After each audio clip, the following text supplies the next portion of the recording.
Welcome back. The Prime Minister of this country just cast his vote. Amit Shah is scheduled to do in very shortly as the entire state of Gujarat, in which the BJP is hoping to once again get 26 out of 26 as they did last time, goes to polls. It will all be over by the end of the third phase today by 6 p.m. The other big states going to polls today: Kerala, all 20 seats, the rest of Karnataka. By the end of the day today, once again, all of South India will have voted. Telangana, Andhra Pradesh, Tamil Nadu, Karnataka, Kerala, all those polls would have been closed. What you're watching on your screens is the Prime Minister over the course of the past 1 hour casting his vote. Those people around him is the family of Amit Shah. The little kid in the green is Amit Shah's granddaughter, and that was the Prime Minister there.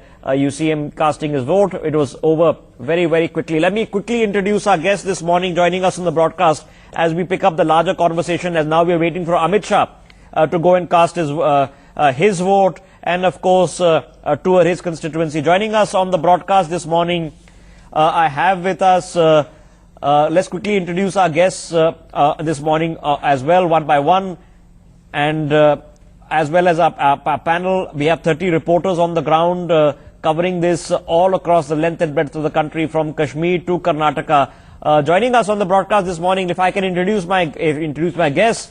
My producers are telling me two seconds. What you're watching on your screens is Narendra Modi meeting his mother before he went and cast his vote, and that was Amit Shah, of course, with his entire family, the wife, the granddaughter, daughter-in-law, and son Jay. And that was when Narendra Modi was coming out of his car to quickly cast the vote. All right, my reporters on the ground, several guests joining us on the broadcast. We have several high-profile faces joining us this morning also. GVL Narasimha Rao of the BJP, Ami Yagnik, who is a Rajya Sabha MP in the Congress party from Gujarat. GVL Narasimha Rao, also a BJP MP now. And I have the chief seer of the Siddhaganga Mutt joining us this morning, and I'll be coming to all of you in just a bit. Also on the broadcast, I have my colleague from the Sunday Guardian, Joyita Basu, Dr. S.K. Datta with us. Sumit is here. We also have Radhika Kera of the Congress and Raman Malik joining us in just a bit. Let's quickly hop across, if I can, this morning to GVL Narasimha Rao. GVL Narasimha Rao, you know, you are in Parliament now, sir, and you've been an elections apologist. You've been a strategist for the BJP for all these many years, and now serving the party in a very high office. When it comes to fundamental questions, sir, GVL Narasimha Rao, about what needs to happen in this election, what you're counting on, we're halfway through. What is it about? Why do you think it's about national security and not Nyay, as the Congress party says it should be about? Today is the third phase of polling, and with this, nearly half of our parliamentary constituencies would have gone to polls. Yeah. But this is about the overall governance. This is not about one single issue. 5 years of spectacular governance, corruption-free governance by Modi ji's government, during which India experienced heights of development and also experienced a heightened sense of national pride and national security. So this is not an election about empty promises being made by a party like the Congress, which lacks credibility. It has been in power nearly for 6 decades in this country, and it hasn't delivered justice to the people. So people are not going to fall for any sloganeering. This is an election about Prime Minister Modi ji's spectacular record in office as Prime Minister, and a strong sense of urge among people for India to continue on this. GVL Narasimha Rao, I'm sorry, I'm going to interrupt you for just a quick second, sir, because the Chief Minister of Gujarat, Vijay Rupani, has also cast his vote from Rajkot, and of course mentioning there that he's confident that the BJP will win Gujarat. By how many numbers is, of course, the big question over there, if there's the only question there. They're hoping it's 26 out of 26. Speaking Vijay Rupani this morning, let's quickly listen in. कल supreme court ने जिस तरीके से रवैया अपनाया और राहुल गांधी ने अपना खुलासा करना पड़ा और बताना पड़ा कि भाई मैंने भूल से बोल दिया था, यानी कि झूठ का सहारा लेते हुए कांग्रेस को कल कड़ा झटका लगा है। और राहुल गांधी जो कांग्रेस के राष्ट्रीय अध्यक्ष है, वो इतना झूठ बोलते हैं, ये बड़ी शर्मजनक बात है। कि कांग्रेस डबल डिजिट में ही रहेगी इस बार? मैं नहीं मानता हूँ कांग्रेस को ज्यादा बैठक मिलेगी। और कांग्रेस खत्म हो जाएगी। There you had Vijay Rupani there, Chief Minister of Gujarat, making the perfunctory exactly what you expect statement. Let me quickly rope in GVL Narasimha Rao once again. Mr. Narasimha Rao, we're going to be discussing Gujarat one by one in different states. I want to quickly hop you across to the other big battle in Kerala, GVL Narasimha Rao. You know Rahul Gandhi has taken that decision to out. You've been very critical of the Congress's decision to pick this particular Wayanad seat. But don't you think it's going to at least boost the cadres to have the party president in Kerala? That's the one place that delivered for the Congress in 2014 when you guys were delivering elsewhere. Rather than the decision of Rahul Gandhi to contest from Wayanad constituency in Kerala, yes, which is almost on the verge or on the borders of Kerala, is seen as an admission by Rahul Gandhi that he is not sure about retaining his Amethi seat, which he has not been able to nurture properly. So this is seen more as an attempt to somehow survive this election and make an entry in parliament and not to really enhance the prospects of the Congress party in any region. He chose a particular state and a particular seat where the Congress's traditional rival has been the LDF, and he ran away from a place where the BJP has emerged as a dominant force. So this is this very decision of Rahul Gandhi to contest from Wayanad actually shows his trepidation and fear of not being able to stay with me. I'm going to rope in Yagnik on the same thing, on the same issue of Rahul Gandhi in Wayanad. Let me quickly rope in Joyita. Let's quickly touch upon this before we head back to the discussion in Gujarat. Rahul Gandhi in Wayanad is going to make some difference for the Congress party, certainly. They have not jumped into it blind. They thought this through. Yes, obviously. You see, I mean, I think it's a very smart strategy, what they did, you see. This time they are saying, I mean, you know, Kerala generally goes for Congress and, I mean, UDF and LDF. This time they are saying LDF is on the back foot. So basically that is what the Congress is trying to, LDF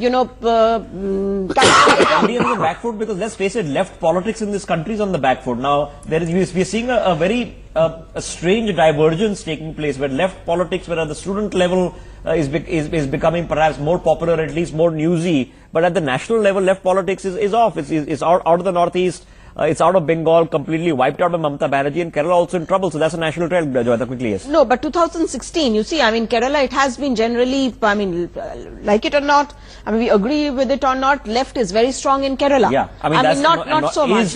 But that's where their last yeah, that is the last bastion. Yeah. So that's the last bastion. Another thing is that, you see, so Congress is kind of trying to exploit that. They are hoping to, influence certain seats in Karnataka and Tamil Nadu, and it also shows that left is expendable as far as Congress is concerned. Before I open Yagnik of the Congress, Rajya Sabha MP of the Congress on the same issue of Rahul Gandhi and Wayanad, let me quickly open Dr. S.K. Datta. Dr. S.K. Datta, he's gone there. He's going to help the Congress a little bit. I mean, Kerala did the best for the Congress in 2014 of the 40 odd seats. Most of them came from Kerala.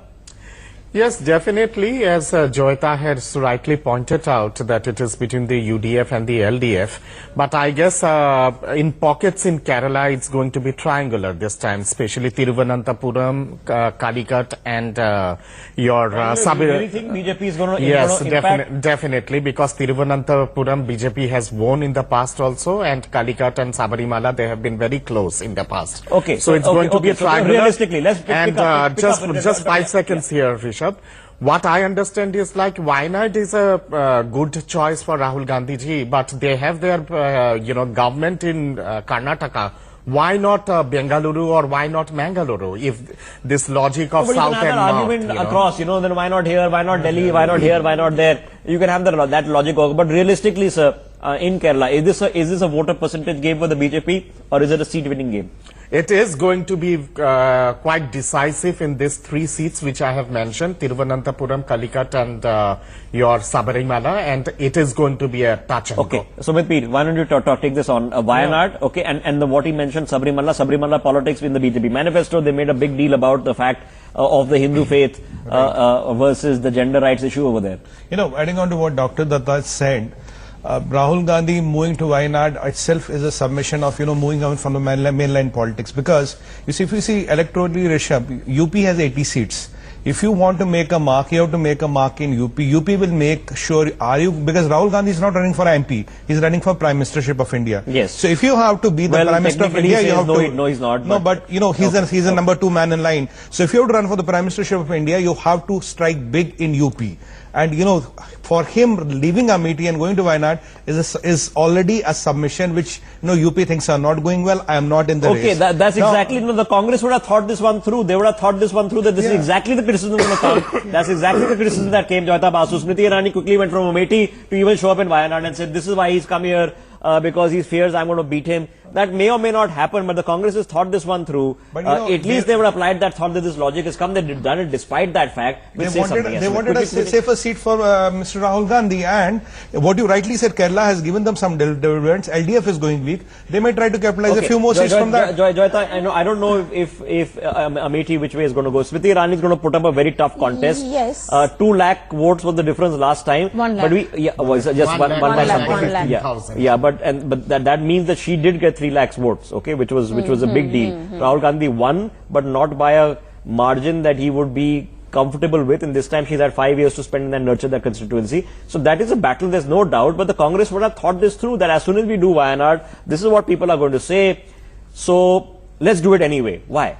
That's because, you see, for the number of seats, they are hoping to win as many seats from Kerala as possible and also influence seats in Karnataka, you know, so that is the reason why, and basically trying to show the South that, listen, we care for you, and there is no one. As we are speaking, the Chief Minister of Kerala, Pinarayi Vijayan, complaining about EVM malfunction issues happening in that state. Let me rope in quickly Amiben Yagnik of the Congress party joining us, Rajya Sabha MP from Gujarat for the Congress. Amiben Yagnik, I'm going to come and discuss with you Gujarat in just a bit. Let's pick up Kerala. Now, we just heard GVL Narasimha Rao saying this is all a waste of time. Several of the panelists say, look, he's running away from Amethi. What do you feel? What's the calculation?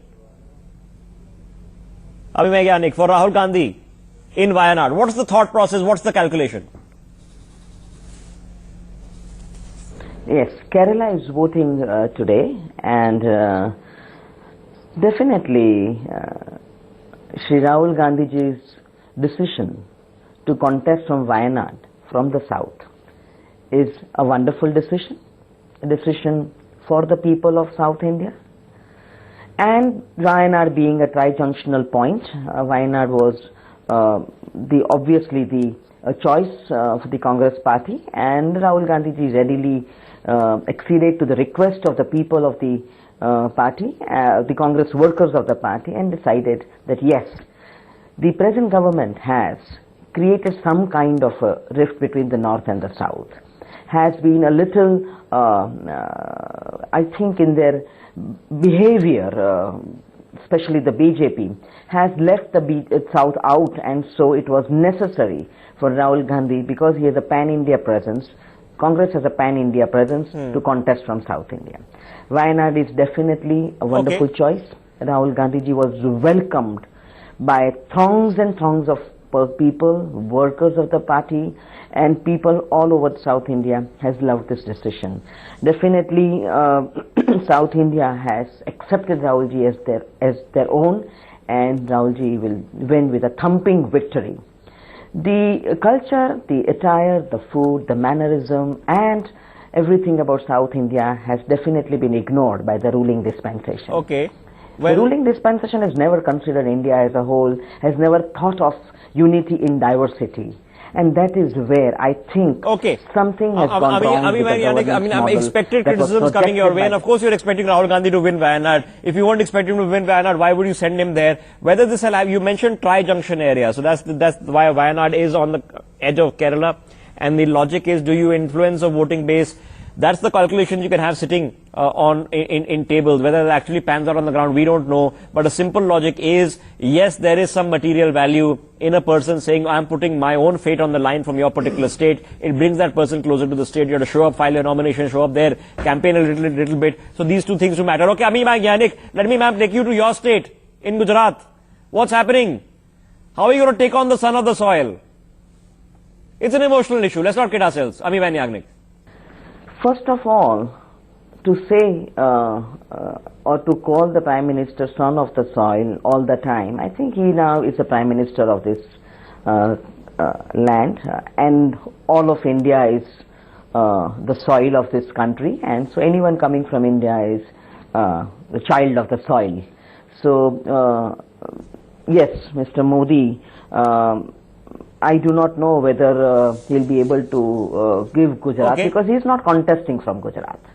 If he really meant Gujarat as his state or the place that has given him prominence, he would have, but he has not contested, knowing that Gujarat model has failed. Gujarat has not been performing. You can see all the social indicators, parameters. Gujarat is way behind number 4, number 5. For example, only if you take the primary healthcare centers, Gujarat stands number 1, where no doctor is available in any primary health centers. Many of the primary health centers in the state of Gujarat. This is the state of the healthcare system in Gujarat, and so not contesting from Gujarat and yet thinking of delivering from Gujarat, I think is a kind of okay, so you're saying, oh, this emotional contest doesn't work. You know, you can't keep every election and say, vote for me because I'm son of the soil. You have to have a track record. You have to have delivery, this and that. G.V. Narasimha Rao, Ami Vyagyandik think this son of the soil logic doesn't work. This emotion doesn't count. What do you make of it? G.V. Narasimha Rao. Absolutely. I think the Modi factor is evident all over the country, including in states where BJP had been a very small player. But in his home state of Gujarat, where he had served as chief minister for nearly 12 years, people of Gujarat feel a sense of, certainly a sense of regional pride. I think they are very happy that a son of the soil has not only become the Prime Minister of this country with a massive majority in 2014, but today he has become a pride of India, and he has given a huge fillip to India's image internationally, and therefore people of Gujarat feel a sense of great pride in Prime Minister Modi ji's term as Prime Minister, and they will give a repeat mandate, delivering 26 seats. I mean, that's what you want. You want at least something, G.V. Narasimha Rao, to take for granted that, yeah, Gujarat will at least give us the 26 before we start worrying about UP and all. I'm going to come back to you in a second, sir. Dr. S.K. Datta wants to comment. Dr. Datta, go ahead. Well, I was so appalled by the logic given by the Honorable Member of Parliament from Congress. Why? Rahul ji, he says, Amethi is my home, I'm son of the soil. That logic clicks. And our Prime Minister saying son of the soil Gujarat, that logic doesn't click, you know. For you, everything clicks, and for the opposition, nothing clicks. What kind of a logic is this? Okay, all right, okay. If you're saying Amethi is my home, that's fine. Sumit wants to come in. Sumit, go ahead. Rishabh, the most astonishing fact is that BJP has won Gujarat 4 times in a row. Last time they got 26 seats. You have been always saying that Gujarat is not doing, PM Modi will, from a CM of Gujarat, he has become the PM of India, he has become the tallest leader of India, he has delivered time and on when it comes to electoral politics. So by which logic today you are going to say he's not going to make, Gujarat is not doing well, they will not get 26 seats. If you look at the mathematics, which is the most accurate science, the statistics, the numbers look in their favor. Absolutely. If we go by simple logic. Okay, simple logic. G.V.R. Shastri joining us on the broadcast also this morning. Joyita, I mean, can we, you know, when we have this concept of safe states, safe areas, in India we talk about safe seats, but is there something concept of a safe state?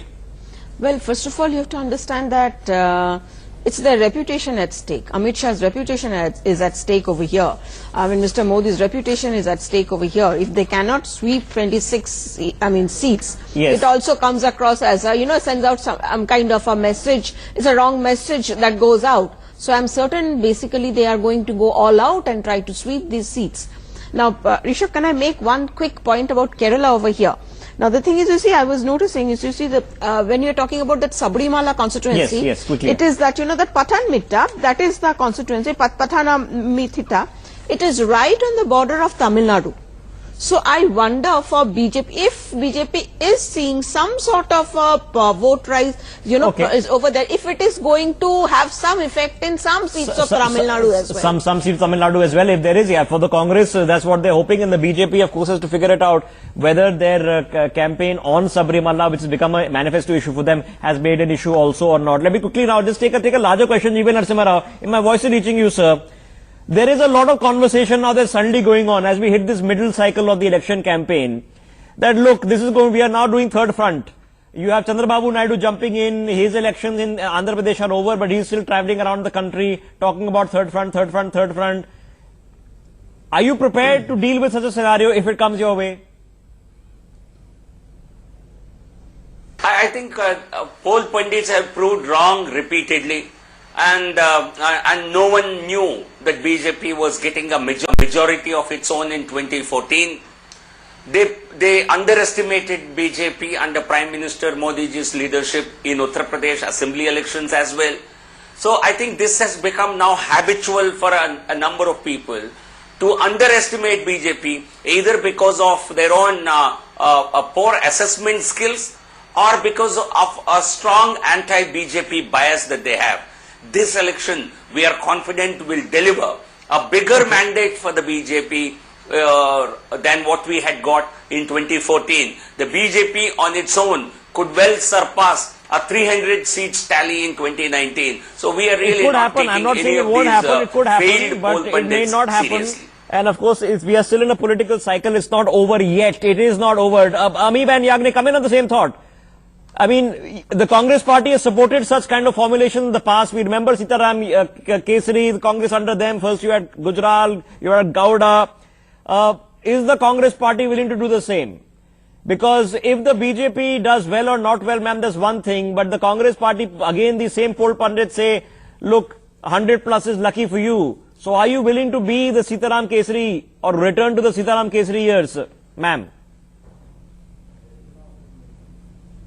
When we see polls and opinion polls, and well, poll pundits do predict all kinds of results for the election result day. Yes. But to talk about a non-NDA or a non-BJ, a non-Congress or non-UPA government, well, I think it is going too far. But well, that has been the talk, and I, as on behalf of the Congress party, would not just jump to these conclusions or accept them. The scene on the ground is that the governance model of Mr. Modi has failed. All the promises, I say all the promises, not a single promise has been fulfilled by the Honorable Prime Minister when he shouted from the rooftops in 2014 that he is here to give 2 crore jobs to unemployed youth. He is going to see that women are provided safety and security. There is going to be a good time for farmers, and nothing of this, not to talk about 15 lakh rupees in every citizen's account. I think all these promises, and well, in the end, somewhere on the journey of these 4.5 years, the BJP... the 15 lakh issue, ma'am. I think, just stay with me, ma'am. Several people want to jump in on this 15 lakh thing. I can see Dr. Datta wants to come in, Raman Malik wants to come in, Raman Malik of the BJP also. Raman, go ahead, quickly. See, I need to understand that they've been talking about this for the last 5 years. All the claims that they are trying to make, all the accusations that they're trying to say, can they please give us some evidentiary proof, or not give us, give the nation proof? What do you want? Proof that was promised, or proof that it wasn't delivered? No, first of all, whether it was promised. Second, we have given our figures that we have delivered beyond that, whatever we had promised. And if they can counter it with actual thing rather than Rahul rhetoric. Rahul rhetoric. I haven't heard Zivya Shastri a soundbite of Narendra Modi saying 15 lakh rupees. He was quoted as saying that. Whether is it relevant, whether he said it, didn't say it, does it make a difference to you? Yeah, see, this is the vote. You are coming towards the people of the nation, you are addressing the people of the nation in such a way, you exhibited that the entire Congress government into 29 lakh crore scams. You expressed that there is a massive black money in the outside India, inside India. And today where we are, and you are talking about 15 lakh, show the evidence. Where is the black money? Show us the black money. Show us the black money is the argument. Your I'm going to quote that. And your boss's desperation shows very clearly the 15 lakh have gone out of your pocket. Show us the black money argument. You are You are so Okay, but the reality desperate also, Raman Malik, is we anything haven't seen how much quantities of the black money that SIT, what it did, it was found on the second day of the government. We don't know what happened to it. What happened to the SIT, Raman Malik? The first fact is, hang on, let me just counter questioning. the asset value increasing because of the liquidity that they increased because of black marketing is gone. But Raman Malik, And the a black money asset value SIT was set. reduced. Where is the report of the SIT in 5 years? How much money did they make? We don't know. Hang on. Asset value, you see, what they had created was a bubble out of liquidity. Now the asset value has reduced, which has given the ability to the common citizen to buy into asset without so the bubble having that an has been created inflation of has 10% been gone plus. when it comes to property values and all that. I don't know, but there is a relevant criticism when it comes to the black money SIT, when it comes to Jivya Shastri. Hang on a second, sir. Lots of us this morning. Hang on a second, sir. I'm sorry. It is the strongest term. Jivya Shastri, I'm raising the question, Jivya sir. Shastri? Early morning you're angry. Questions. Take a deep breath, have a glass of water, don't get so angry. Leaders are fake. You think that citizens are fake? Okay, just hang a second. Nobody can Dr. Shastri, hang understand you. on. Dr. Shastri, hang on a second. Hang on Have a a second. glass of water. Okay, hang on a Take second. a deep Let me breath. rope in Sumit, then I'm going to Dr. Datta. Sumit, go You ahead. must take that. When we talk After about the 23rd where SIT, you are, it was reported in media, Rishabh, around 15,000 to 21,000 crores has been recovered. There were various schemes in it, people declared the money. Yeah. Right, then you look at a classical case of Vijay Mallya. Prime Minister on record went and said that he owed to banks 9,000 crores, and what we have confiscated is 14,000 crores. How many properties has ET attached under the Benami Act and all Jivya that? Shastri, hang So a second, all sir, this it's become a money, monologue, all sir. this And I money don't like to has put come fingers down, into you know that. all this Let's move on at a money, time. has come into the system, and what Modi ji rightly said, don't forget one classical line. He said, पैसा वापस तो आया लेकिन नाम पता लेके आया. Rishabh, what is black money? Black money is unaccounted money and cash. The moment it gets accounted, it doesn't remain black. Okay. I think Money doesn't change color. It's virtual. Hang on, It's not in notes. Dr. Datta, come on. I mean, let's face it. At least on black money terms, and it's a very difficult exercise. The US struggles with countries like Liechtenstein and Switzerland revealing records.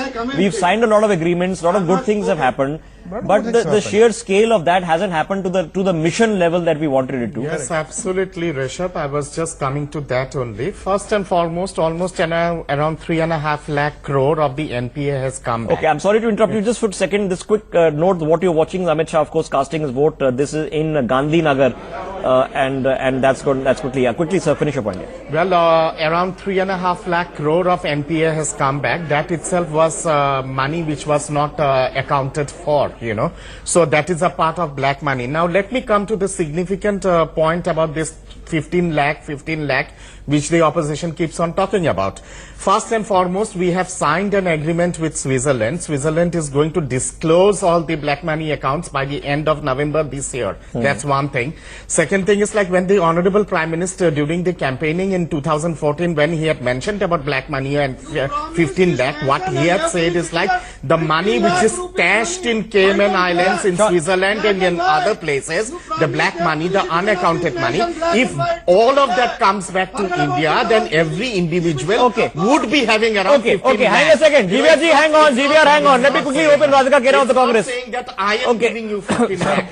15 lakhs transferred to bank. Okay, Yeah, let's address absolutely. this. Let's get in a word from Radhika, then I want to come back and discuss the states on the other side of the break. Radhika Kera.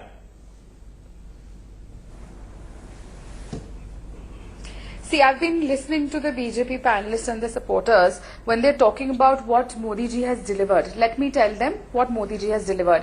He promised 2 crore jobs a year. But what did he deliver in the end?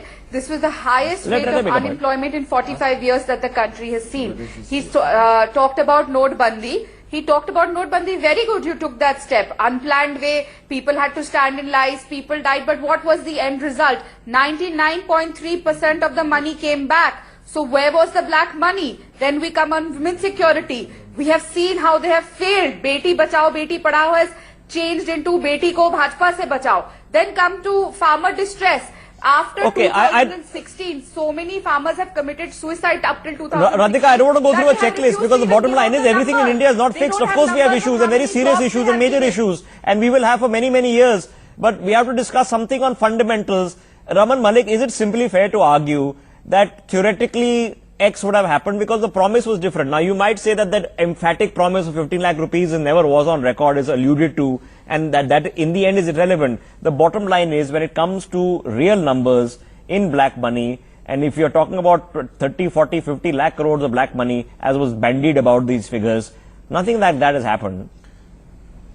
We haven't got the money back. Rishabh, first of all, understand where the black money was and how it was stashed. Real estate, gold, other assets, promissory notes. See, come on, This is where the black money was in India. Come on, Malik. What happened? The properties which were valued for, let's say, 200 crores suddenly became 100 or below. What is that? That's the, the black money getting off, flying. Or going away for a bit. Going away. I don't know, going away for a bit. Look, there has been a digital increase in the economy. That is, without doubt, that's a See, the entire money, Rishabh, please understand, what happens is, now some of them were holding currency notes in their houses. That was forced to come out because when it comes back into circulation, it has to be with an address and then it comes into the economy booms. It becomes a But you can turn white money into black money also just as easily, right? But then you can withdraw money and then not pay tax on that. Okay, you can argue it's become more difficult. I know this is a very complicated argument because it's not a simple one. To say that black money has been purged from the system is wrong. To say that it's a complete disaster is also wrong. You cannot buy gold. You cannot buy gold without bills. You cannot now buy... It's become more difficult, yes. To say that it can't happen is wrong. To become more difficult, okay. GVR Shastri, quickly, sir. Then I need to take a break. Okay, it's become more difficult, yes. That doesn't happen is also not correct. GVR Shastri, quickly. See, Rishabh, I must tell you, these people have promised to Bhagavan Lord Ram a temple. They said, today we promised. Have I promised us to the law? That is over. Sir, don't Okay. worry, we will take you along. 15 lakhs. Mr. Shastri, I will take you personally along. That is over. When the Bhavya Ram Now Mandir is comes to constructed, on that day Okay, we okay. will go Let him along. finish his point. I need to take a break. Ram, Robert, We will go along. Point is, the Will you Pakistan, take along the they are Nakli dealing- Janeudhari? They are last 5 years. Okay, let's not go there. Okay, let's not make it about this. Come on, let's not make it personal like this. Okay, I need to take a quick break. On the other side, Karnataka. Back in a minute.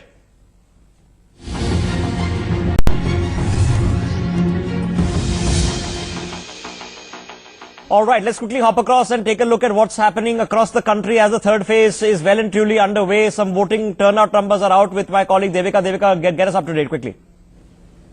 Absolutely, Rishabh. We do have the numbers out now for till 9 a.m. the voter turnout. Bihar has recorded 12.64% voter turnout in the state of Bihar. Let's move on now to the next state that we're looking at. We're looking at the state of Goa. Till 9 a.m. recorded 6.96% was the voter turnout for Goa. Those two seats that we're looking at today. Let's move on now to Assam. Till 9 a.m. recorded 12.36% voter turnout in Assam. Let's now move on to the next state that we have. The voter turnout for Gujarat we're looking at till 9 a.m. was 5.8%. We'll of course rectify that. That's the figures for Gujarat is 5.18%. Let's move on now to the state of Maharashtra. Recorded till 9 a.m. today, 2.76% voter turnout in the state of Maharashtra. Let's now move on. Of course, that was of course the last state, and of course we'll bring you Let me more quickly hit updates. the ground in Karnataka where my colleague Lokeshwar is standing by. Lokeshwar, you are in Kalaburgi. It's a very high-profile contest there where the Congress is leader of the opposition, well, technical leader of the opposition. Mallikarjun Kharge is facing an energetic Congress rebel turned BJP contender. What are the people on the ground saying in Kalaburgi?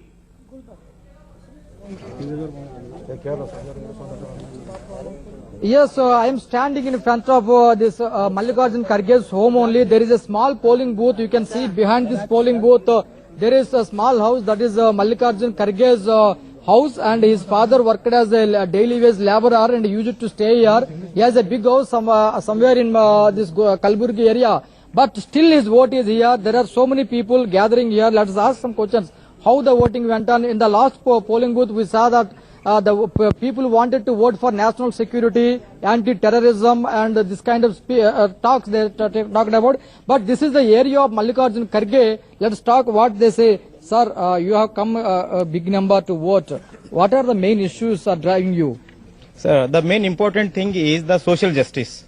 Shri Mallikarjun Kharge, since from their beginning politics, they are always with the poor people and social justice. Even though they are from labor family, No, there are some burning issues like national security. Yes. Blasts happened in Sri Lanka and many people died. Kannadigas died. Doesn't it matter for you or national security or PM candidate and other things? Definitely. Even though in the country, because of this security purpose, so many steps are going to take place. And in that, Congress also very much leading, and our leaders are participating all the countrymen's safety.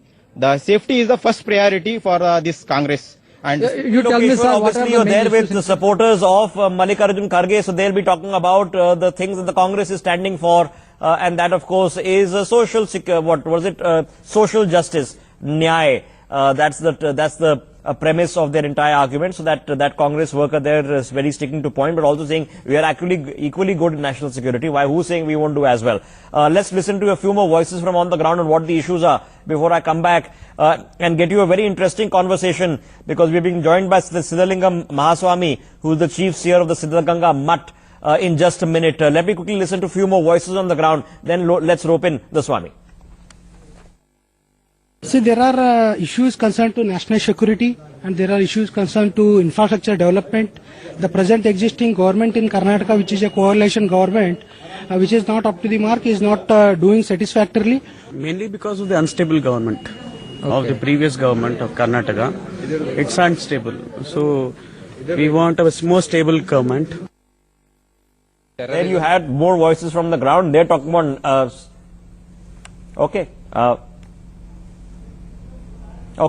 this is what happens when there are... The proof by the opposition party, it is well said. The Modi government has done airstrike, and even they want to vanish the terrorism. So we are influenced. Where you are going to have such kind of issues, where the bomb blasting or whatever it is, maybe the bomb or the caste which is going to make the country to get underdeveloped should not get any vote.